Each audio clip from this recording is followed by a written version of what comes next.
Eu sou a doutora Cristiane, eu trabalho no PAI, que é o Programa Acompanhante de Idosos. O PAI é um serviço voltado ao atendimento específico do idoso.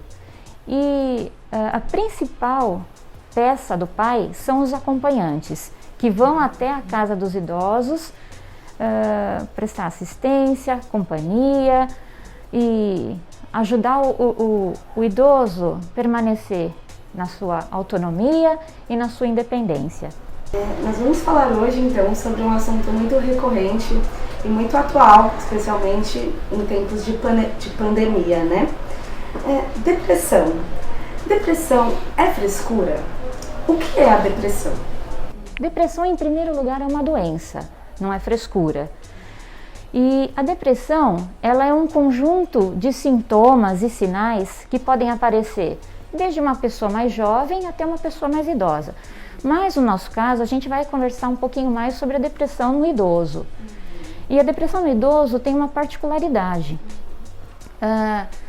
Ela é muito prevalente, né? Vou te dar um dado, por exemplo, na população idosa acima de 65 anos, 11,8% tem depressão. E assim, o que o paciente sente, né, quando ele tem depressão? Sim. O idoso, especificamente, tá? Muita gente acha que para ter depressão, o paciente precisa ficar triste ou a pessoa precisa ficar chorando o tempo inteiro. E no idoso, necessariamente, isso pode não acontecer. O idoso depressivo, ele vai gradualmente perdendo o interesse por aquelas atividades que ele sempre praticou. Às vezes ele gosta de cuidar de plantas, ele deixa a planta para lá, ele diminui a vontade de comer, a dormir de forma irregular, ou ele dorme demais durante o dia, ou tem insônia, tem queixas de insônia.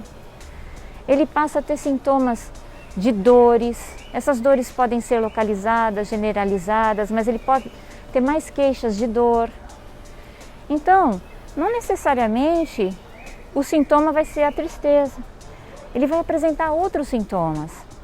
E é importante que os amigos, a família, esteja atenta a esses sintomas, a essa alteração de comportamento, porque isso pode significar um quadro de depressão. Idoso, a depressão é mais recorrente do que em outros públicos? Então, recorrente eu não sei te falar, recorrente eu não diria isso, eu diria a prevalência dela, né? Porque eu falei, 11,8% da população idosa, assim, acima de 65 anos, esse é o dado que eu estou te dando, tem depressão. Na população jovem, de 2 até 60 anos, pode variar de 2% até 14%. Mas se a gente pegar um número máximo, 14%, e pegar a média de 11%, é muita coisa, é muita gente que tem depressão. O que pode gerar depressão no idoso? Quais as causas? São multifatoriais, são vários fatores, né? Tem o fator genético, mas esse fator genético, o idoso já pode ter sintomas de depressão não só na idade, não só quando ele está idoso, ele já vem carregando isso, mas são fatores sociais, porque hoje em dia tem a questão do isolamento social, então viver em sociedade, ter um bom relacionamento familiar, né? A questão da saúde, o que acontece? Você fica idoso, você vai ficando, a sua saúde, é normal que a sua saúde fique pior, é normal que as coisas não funcionem bem, é normal que ele fique mais dependente. Isso não é normal. E as consequências disso, doutora? Idosos também se suicidam ou é coisa de adolescente? Os adolescentes, os jovens, eles têm mais tentativas, tá? Só que o idoso, ele tenta sim se suicidar e ele tem mais sucesso.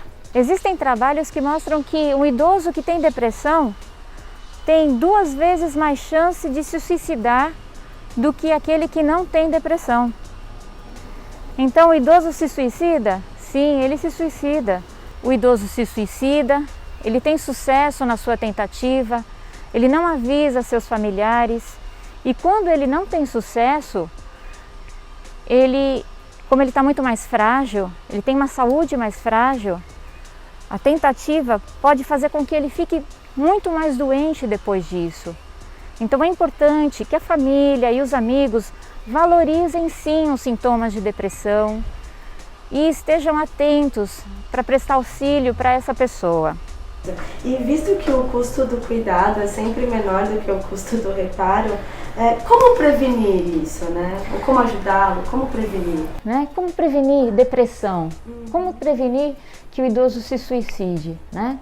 Não depende só do idoso, depende da sociedade também, né? Mas vamos falar assim em relação ao idoso, né? Como que ele pode prevenir de ficar depressivo?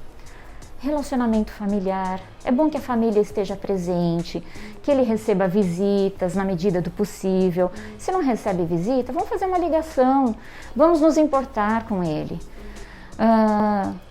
Amigos, né? Então, o relacionamento social é importante, o poder aquisitivo dele, então tem aposentadoria, ele perde o valor, porque ele acha que só porque ele não consegue comprar, ele não é ninguém. Ele acha que porque ele não consegue trabalhar, ele vai começando a ter uma diminuição da autoestima. Então as pessoas ao redor precisam trabalhar essa autoestima. Ele não pode fazer isso, mas ele pode fazer aquilo outro. Fazer atividade física é essencial, essencial. Fazer caminhadas ao ar livre na medida do possível. Se você tem um espaço pequeno, faça no seu quintal. Vai ver o sol um pouquinho. Não se limite, eu não posso mais fazer isso. Pensamento positivo é muito importante. Você tem que focar naquilo que você pode fazer ainda. Por exemplo, cuidar de uma horta. Fizeram essa horta para participação dos pacientes. Uma pequena horta já é o suficiente ver uma plantinha crescer. Ter contato com seus amigos, na medida do possível. Nessa fase de isolamento, deixou muita gente sem contato externo. Mas hoje em dia, nós temos telefone celular que a gente pode ver um amigo por imagem.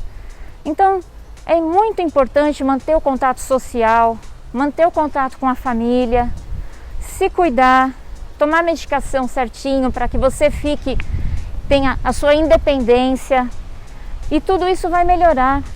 Nós da saúde temos responsabilidade em promover saúde para que o envelhecimento seja mais saudável. Mas o idoso também tem que ter consciência de que ele tem esse direito e que ele pode promover a própria saúde.